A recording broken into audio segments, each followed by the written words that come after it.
Are you curious about what it is actually like to be a flight attendant, as well as knowing some of the secrets that flight attendants are keeping from us passengers? Stay tuned because in this video, we'll be sharing some of the most fascinating and unexpected insights from cabin crew at major US airlines.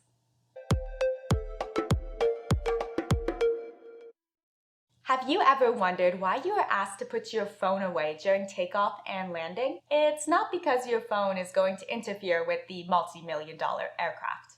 In reality, it's because takeoff and landing are the time when most plane accidents happen.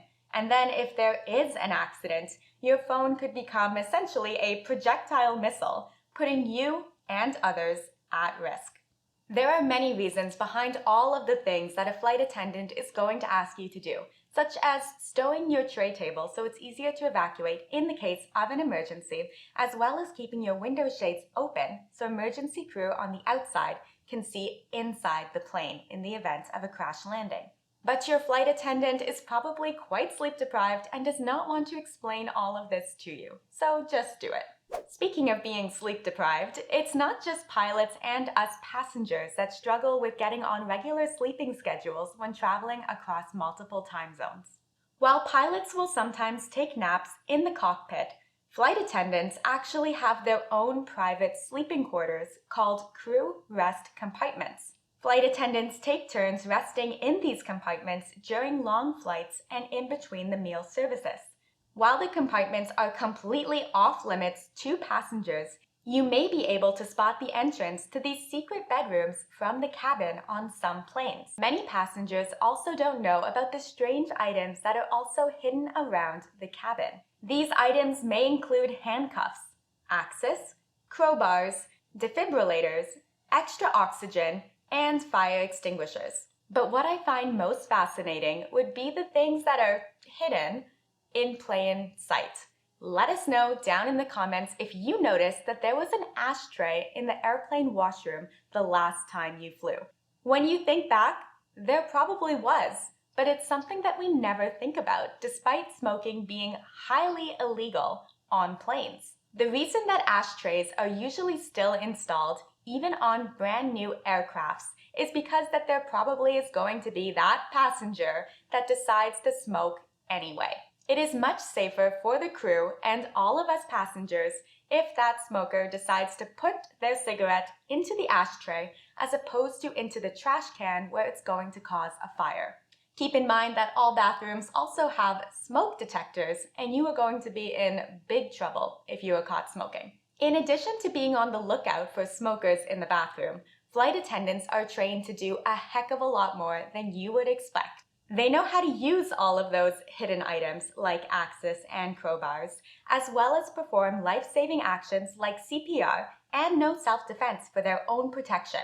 I had a unique opportunity to visit the Emirates Aviation College in Dubai and was blown away by the extensive training and exam period that cabin crew went through. The training includes everything from customer service to emergency procedures, as well as grooming and appearance standards like applying red lipstick and styling their hair in a tight bun. A very specific tight bun, with the headdress very specifically placed. It's quite intense. There are also rules about height and weight, mostly to ensure that flight attendants can fit through tight spaces as well as reach overhead equipment. But something that flight attendants are not trained to do, and actually not allowed to do in most cases, would be to help passengers lift their carry-on suitcase into the overhead bin.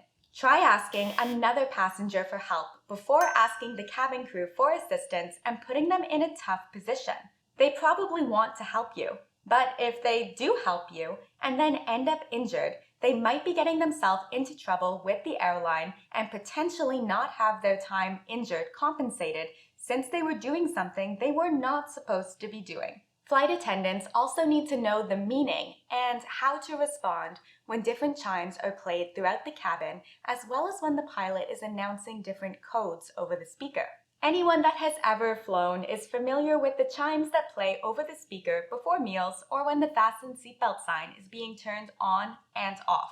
But you may not know the more specific meanings behind each of the tones. A single tone like this one indicates that a passenger has pressed the button over their seat or from the washroom to call a flight attendant over. When you hear the high-low tone, that means that there's a call for the flight crew. And then one that you will probably never hear, but should know what it means, is if you hear that high-low tone 3 times in a row, as this indicates there's an emergency situation. Passengers may also hear 4-digit codes announced over the speaker by the pilot. These are known as squawk codes, which are used to communicate important information without actually giving away what that information is to the passengers. 2 emergency codes that no flight attendant ever wants to hear include 7500, which indicates a hijacking, or 7700, which indicates a general emergency situation. It's also good to know that while flight attendants are kept in the loop with phone calls and having knowledge of what these different codes all mean, they are often as clueless about what's happening on the plane as we are. Flight attendants are not notified of things like an engine failure or if the emergency light is on, and the pilot is not going to reveal this information until it becomes relevant, which it usually never even does, and they need to take action to prepare for something like a crash landing. And when it comes to common situations like delays, the flight attendants also usually do not know how long the delay will be, and they are probably just as annoyed about it as you are. This is because a not so cool fact is that despite how much training and expertise flight attendants have, they are still often only paid for their time in the air and not paid during delays before takeoff and after landing. The job does have some attractive perks like free flights, free food, travel opportunities, and hotel stays. These benefits may explain why the competition to become a flight attendant is so fierce. Back in 2017, Delta received 150,000 applications for just about 1,000 job openings. Hopefully this video has given you some new appreciation for your flight attendants, and remember to always be polite and respectful. They might save your life one day. Thanks for watching, and then definitely consider subscribing to join us back here for more travel tips and hacks next week. Bye!